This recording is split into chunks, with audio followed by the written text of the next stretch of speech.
चली आ रही है तब से, ये सब जगह है, ऐसा नहीं है।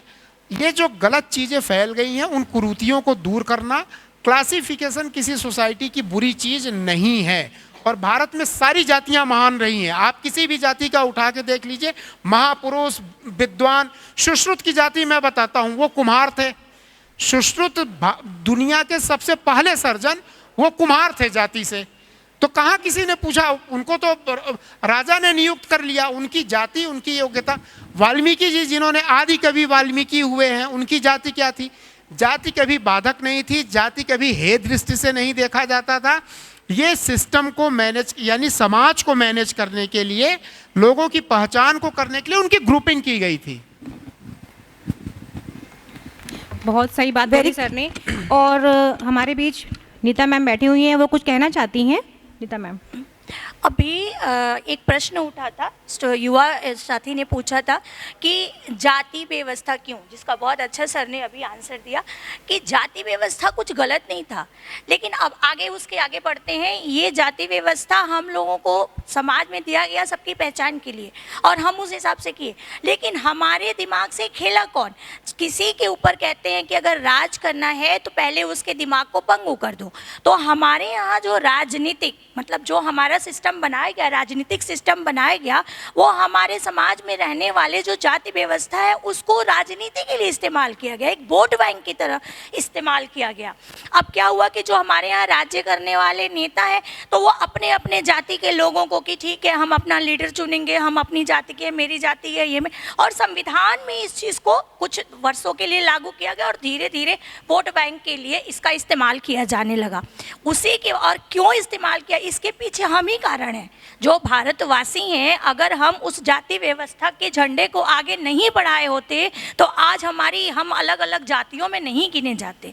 हमने उसको बढ़ाया, बढ़ावा दिया, तो आज हम यहाँ पे अलग अलग क्लासिफिकेशन है। हम अपनी जाति के लिए आरक्षण मांगते हैं, हम अपनी जाति के लिए, हमारा एक ही जाति होना चाहिए कि हम एक भारतीय हैं, और राष्ट्रीय धर्म, राष्ट्रीय सुरक्षा हमारा सर्वपरम धर्म है। अगर इस चीज़ को हम देखकर चलते तो आज हम जाति व्यवस्था पर इतनी चर्चा, या किसी भी धर्म व्यवस्था वो कभी बुरी नहीं होती है, बस उसका अतिशय ना हो। बहुत बढ़िया, बहुत बढ़िया कि जाति व्यवस्था इंसानों को ना बांटे और समाज को सुचारू रूप से चलाने में हमारी मदद करे। और हमारे बीच बैठे हैं बेबाक जौनपुरी, मशहूर गीतकार, शायर और साहित्यकार। वो अपनी बात कुछ रखना चाहते हैं, प्लीज़ माइक।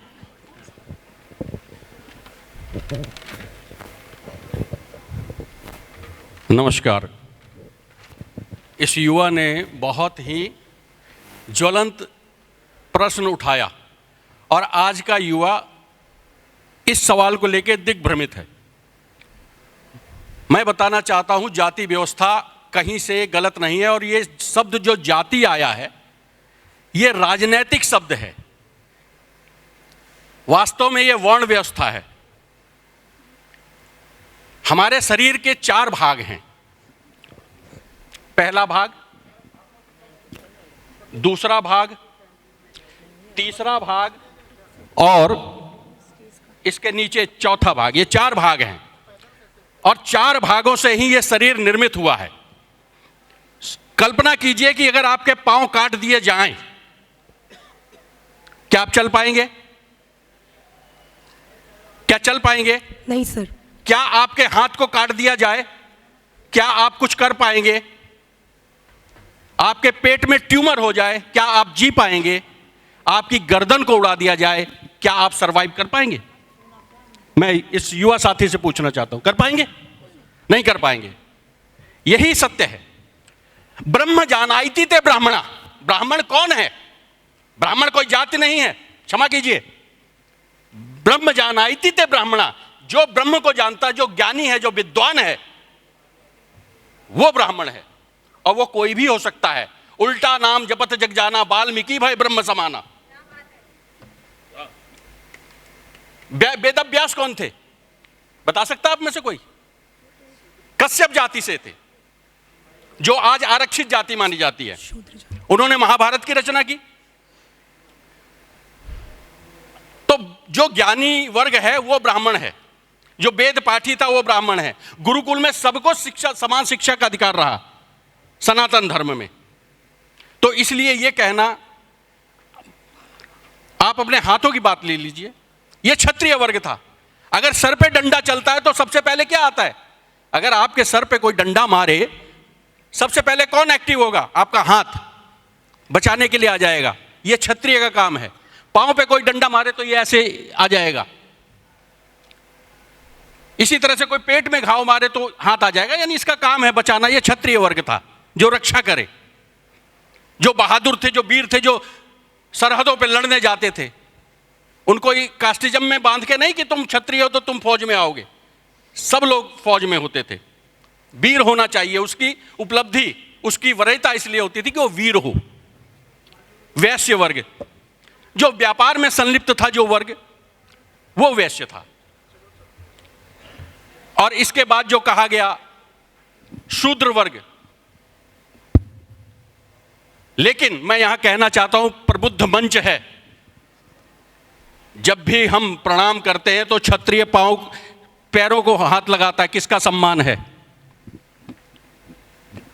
यह क्षत्रिय ही तिलक लगा के सम्मान करता है। और जो हम भोजन करते हैं वो ब्राह्मण से होते हुए वैश्य तक पहुंचता है, और वैश्य पूरी बॉडी में उसे पहुंचाता है। तो वर्ण व्यवस्था कहीं से खराब नहीं थी। ये वामपंथियों का कुचक्र, इन्होंने हमारे सनातन धर्म को बदनाम करने के लिए, बर्बाद करने के लिए इन्होंने कुचक्र रचे। तो मैं आज की युवा पीढ़ी से कहना चाहता हूं, आज भी वही वर्ण व्यवस्था आज भी लागू है। क्लास 1 ऑफिसर है, एक पियोन है, जैसा कि मिश्रा जी ने कहा। अब अगर पियोन ये कहता है कि मुझे एक आईएएस के बराबर में कुर्सी चाहिए, तो तुम्हारे पास उतनी योग्यता नहीं है। तुम्हें किसने रोका? संविधान ने रोका। उच्च शिक्षा प्राप्त करते आईएएस बन जाते।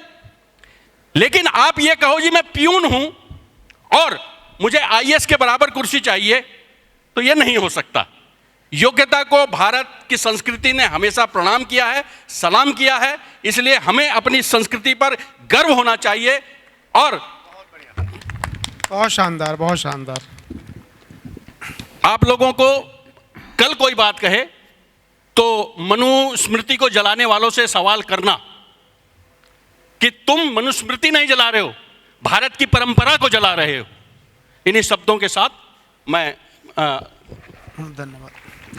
मैम, अभी इस सेशन को आप हमारे पास टाइम कम है, एक सेशन और है, आप इसको वाइंड अप करिए। किसी को कोई अंतिम सवाल पूछना हो तो बताएं प्लीज। सर, हाँ बताएं जी प्लीज। सर,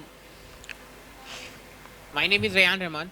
सर, मुझे आपसे एक क्वेश्चन था कि मुझे इलेक्शंस तो होते हैं, हम लोग ऑन द स्क्रीन देखते हैं, लेकिन बिहाइंड द सीन्स क्या होता है, मुझे आपसे वो जानना था। हाँ, ये अभी हम सेशन शुरू कर रहे हैं। वो 2.5 घंटे का सेशन होगा। उसमें on the of the screen media में क्या होता है, ग्राउंड में क्या होता है, जो मंत्री मिनिस्टर नेता हों उनके कमरे में क्या होता है, वो सारी चीज़ें हम डिटेल बताएंगे। उसी के लिए मेन सेशन है। हाँ, सर एक क्वेश्चन और ये था कि एज एन कैंडिडेट कि हम लोग कैसे एक इलेक्शन के रिप्रेजेंटेटिव बने। हाँ, ये आपके बताएंगे। इन सवालों के जवाब अगले आप सेशन में ये दिए बताएंगे। जाएंगे, विस्तार पूर्वक दिए जाएंगे।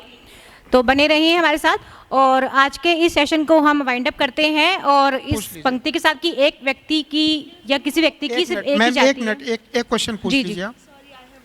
जी पूछ please। लीजिए। सर के बात पे मेरे को एक क्वेरी बात सुनते सुनते आया। जी स्वागत है।